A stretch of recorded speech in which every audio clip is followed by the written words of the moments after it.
আপনাদের সামনে আগস্ট মাসে মকর রাশির সম্পূর্ণ রাশিফল বলবো। সুখস্য অন্তরম দুঃখম দুঃখস্য অন্তরম সুখম চক্রবৎ পরিবর্তন্তে সুখানি চ দুঃখানি চ। তো আজ রাজা কাল ফকির। আপনার সাথে এই আগস্ট মাসে মকর রাশির জাতক জাতিকাদের সাথে কেমন যেতে চলেছে সম্পূর্ণ আগস্ট মাস। রাশির মালিক থার্ড হাউসে বসে আছে শনি বক্রী হয়ে। কোনো না কোনো ভাই বোন অতিরিক্ত প্রবলেমে পড়বে এই সময়, কোনো ডিস্টার্ব হবে। প্রতিবেশী কারো থেকে আপনি কিন্তু এই সময় ডিস্টার্ব ফেস করতে হবে আপনাকে। ভাই বোনের কোনো না কোনো নেগেটিভ প্রভাব কিন্তু পড়তে পারে তাদের জীবনে। হঠাৎ করে এই আগস্ট মাসে কি এমন জীবনে ঘটবে যেখান থেকে তাদের কিন্তু অর্থ প্রাপ্তি হবে। খুব হ্যালুসিনেশনের মধ্যে পড়ে গেছেন, সেখান থেকে কিন্তু রাহু আপনাকে হঠাৎ প্রাপ্তি দিয়ে সেই জায়গা থেকে বের করবে। অতিরিক্ত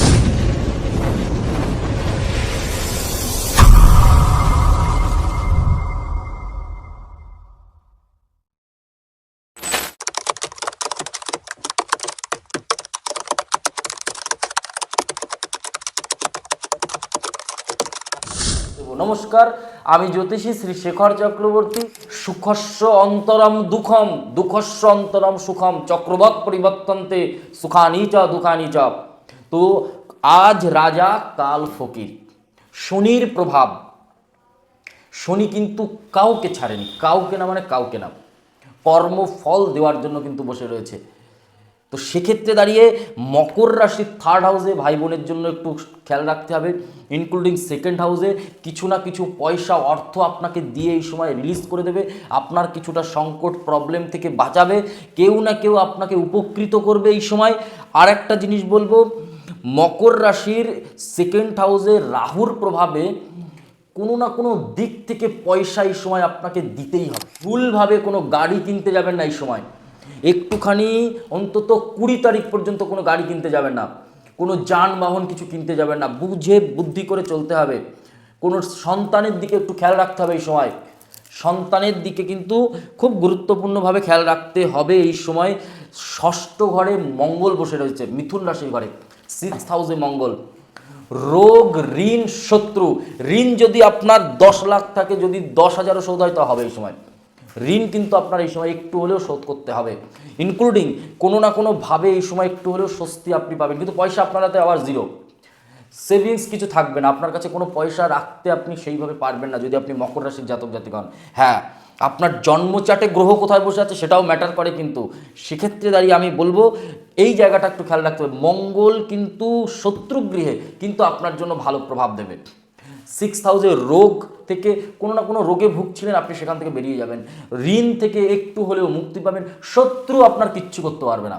মকর রাশির জীবনে শত্রু থাকবে না এটা বলতেই পারবে না কোনো মকর রাশির জাতক জাতিকা, কারণ গুপ্ত শত্রু এরা বুঝতে পারে। কারণ মকর রাশির জাতক জাতিকারা শনির জাতক যারা হয় তাদের মধ্যে অ্যাবজর্ব করার ক্ষমতা প্রচণ্ড পরিমাণে থাকে। এরা বুঝতে পারে যে এই মানুষটা হয়তো আমার সাথে নেগেটিভ প্রভাব করছে। আপনি ঠিক ভেবেছেন, ভুল কিছু ভাবেননি। আপনার অবজারভেশন ক্ষমতা ভীষণ, যে কারণে আপনি ঠিক ধরেছেন ওই জায়গাটা কিন্তু। কারণ শত্রুর সাথে বন্ধুত্ব করুন, কিন্তু শত্রুকে শত্রু মনে করে মিশতে হবে। বন্ধু সমস্ত আদর আপ্যায়ন সব কিছু করুন, বাট নিজের জায়গাটা কিন্তু খেয়াল রাখতে হবে, বিশেষ করে মকর রাশির জন্য। 7ম ঘরে বুধ বৃহস্পতি বসে রয়েছে। স্ত্রীর জন্য বা স্ত্রীর পরিবারের জন্য কোনো না কোনো কর্ম কিন্তু আপনাকে করতে হবে, বা সম্পর্কের মানুষটার জন্য। তবে বুধ বৃহস্পতি 22 তারিখ থেকে ভালো ফল দেবে, ওখান থেকে আপনি উপকৃত পাবেন। স্ত্রীর পরিবার বা আপনার সম্পর্কের মানুষটা থেকে বা সম্পর্কের মানুষটার পরিবার থেকে কোনো না কোনো উপকৃত আপনাকে হতে হবে, যদি আপনি বা আপনার কোনো ভাই বোনের থেকেও আপনাকে উপকৃত হতে পারে। কারণ বুধ বৃহস্পতি এক ঘরে বসে আছে, কিন্তু 22 তারিখের পর এটা আপনাকে কিন্তু খেয়াল রাখতে হবে। কারণ 22 তারিখের পর 7ম ঘরে বুধ নানানভাবে বিজনেসের আইডিয়া কিন্তু আপনার স্ত্রী বা আপনার কাছের মানুষটা থেকে দেবে। তবে 22 তারিখের পর মকর রাশির জাতক জাতিকাদের সরকারি চাকরির যোগ দেখতে পাচ্ছি। এই আগস্ট মাসের 22-এর পর থেকে কোনো না কোনো ইনফরমেশান সুযোগ কিন্তু আপনার জীবনে আসবে।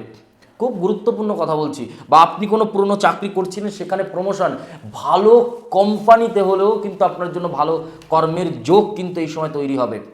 বৃহস্পতি যখন বৃহস্পতি থেকে বেরিয়ে আসবে কর্কট রাশির ঘরে, আরও পজিটিভ ফল দেবে। বৃহস্পতি তো এখন অস্থিয়মান, তবুও কিন্তু পরে গিয়ে আপনার জন্য ভালো প্রভাব কিন্তু বৃহস্পতি দেবে। কারণ মকর রাশির জাতক জাতিকাদের বৃহস্পতি খুব ভালোবাসে। বৃহস্পতির শত্রু কিন্তু আপনাকে বুঝতে হবে, বৃহস্পতির দশা যদি কারোর জীবনে চলে, মকর রাশি খুব ভালো চলতে চায় না। তবুও আমি বলবো এদের জন্য বৃহস্পতির প্রভাব খুব ভালো, কর্মফল ভালো থাকে। ব্রাহ্মণদেরকে ভক্তি করবেন, কারণ মকর রাশির শনির জাতক জাতিকারা দরিদ্র ব্রাহ্মণদেরকে দেখে, ব্রাহ্মণকে খুব ভক্তি করবেন, ব্রাহ্মণকে দেখলে প্রণাম করবেন, শ্রদ্ধা করবেন, কিছু না কিছু দান করবেন, খেতে দেবেন। দেখবেন আপনি যদি মকর রাশি হন, আপনার জন্য ভীষণ ভালো হবে। নারায়ণের 10 অবতারের মধ্যে বামন রূপেও নারায়ণ জন্মেছিল। খুব গুরুত্বপূর্ণ কথা কিন্তু আপনাকে বলছি। আর শনি কিন্তু বয়স্ক মানুষ, গুরুজনদেরকে শ্রদ্ধা করা, ভালোবাসাকে দেখে। কিন্তু একটা কথা বলবো, বৃহস্পতি আর বুধ তো বললাম, বুধ 22 আগস্ট রবির সাথে প্রবেশ করবে। 17 আগস্ট রবি সিংহ রাশিতে যাচ্ছে, তার আগে কিন্তু কর্কট রাশিতে যাচ্ছে। তবে আমার একটা বড় বৃহৎ কথা বলার আছে, বিশেষ করে মকর রাশির জাতক জাতিকাদের জন্য। কারণ এই মকর রাশির যারা জাতক জাতিক আছে, তাদের জীবনে অনেক ইনফরমেশান আমার মনে হয় যে এই বিষয়গুলো হয়তো ঘটতে পারে। খুব গুরুত্বপূর্ণ কথা বলছি, আপনার 17 আগস্ট থেকে 17 সেপ্টেম্বর কোনো নতুন কিছু আপনাকে করতে হবে হবে হবে এই মাসের 15 তারিখ থেকে ও মাসের 15 তারিখ পর্যন্ত। কারণ রবি সিংহ রাশির ঘরে যতই থাকুক না কেন, রবির প্রভাব কিন্তু অষ্টম ঘরে বসে আছে, অষ্টমে কেতু বসে আছে, অষ্টমে বুধ বসে আছে। তবুও আমি বলবো আপনার জন্য বিশেষ করে কিন্তু এই সময় কি কোনো না কোনো সুখবর আসতে দিতে হবে, যেভাবে হোক। হয় সম্পর্কের মানুষটা ফিরতে দিতে হবে, বা আপনার কাছের প্রিয় মানুষটা অন্য কোনো মানুষের সাথে কোথাও জড়িয়ে পড়েছিল, সেখান থেকে সে রিলিজ পাবে। এই জায়গা কিন্তু একটা তৈরি হবে। শুক্রের প্রভাব, কন্যা রাশির ঘরে শুক্র বসে আছে। আপনাকে বুঝতে হবে আমি কি বলতে চাইছি। আপনাকে শুক্র কন্যা রাশির ঘরে বসে আছে, নবম ঘরে, ভাগ্যের ঘরে। লাক্সারির পেছনে ব্যয় হলেও হিসাব করে করতে হবে। পয়সাও আপনাকে দেবে এই সময়। বিজনেস বাড়বে, বিজনেসের জায়গা বাড়বে, নিজের কর্মস্থান বাড়বে, ভালো ভালো মানুষের সাথে সম্পর্ক তৈরি হবে, ভালো ভালো পদের মানুষের সাথে সম্পর্ক তৈরি হবে, ভালো মানুষরা কিন্তু আপনার সাথে ভালো ব্যবহার। কিন্তু মকর রাশির জাতক জাতিকা যাদেরকে বিশ্বাস করে তারাই কিন্তু ঠকায়। আপনি বেশি দিন বিশ্বাস করুন, আপনি সব কিছু বিশ্বাস করুন, বাট একটু হলেও চোখটা না হালকা বন্ধ করে রাখুন, পুরো বিশ্বাস করতে হবে না। খুব বুদ্ধিমান হয়, খুব বুদ্ধি ধরে চলে, তারপরেও কিন্তু এদেরকে ঠকায়। এমন মকর রাশি বলতে পারবেন না এরা ঠকেনি, এরা নিজেরা ঠকে, অন্যকে ঠকায় না। এটাই তো এদের কর্মফল। এরাই তো একদিন মকর রাশির জাতক জাতিকার লাস্ট লাইফ দেখবেন খুব ভালো থাকবে। আপনার জীবনের কর্মফল আপনাকে জায়গা তৈরি করে দেবে। আমি বলবো কর্মের জায়গায় খুব ভালো প্রভাব পড়তে চলেছে এই আগস্ট মাসে। অর্থের জায়গায়ও একটা ভালো প্রভাব পড়বে, কোনো না কোনো দিক থেকে অর্থ আপনাকে দিতে হবে। রাহুর প্রভাবে হঠাৎ প্রাপ্তি আপনাকে দিতে হবে। শিক্ষার জায়গা মকর রাশির জন্য কিছু না কিছু শিখতে হবে, না হলে কিন্তু সমস্যা।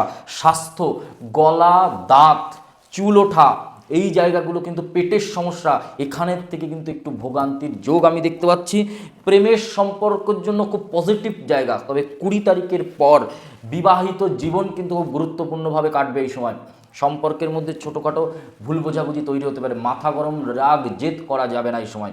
আর অতিরিক্ত মাথা গরম হয়ে যাচ্ছে হুট করে, এই জায়গাগুলো কিন্তু কন্ট্রোল করতে হবে, তাহলে কিন্তু আপনার জন্য ভালো হবে।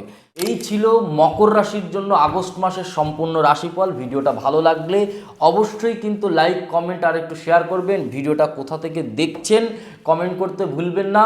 সবাই ভালো থাকুন, সুস্থ থাকুন, আর নিজের খেয়াল রাখুন, নিজের পরিবারের খেয়াল রাখুন। নমস্কার, জয় মা কালী, জয় বাবা লোকনাথ।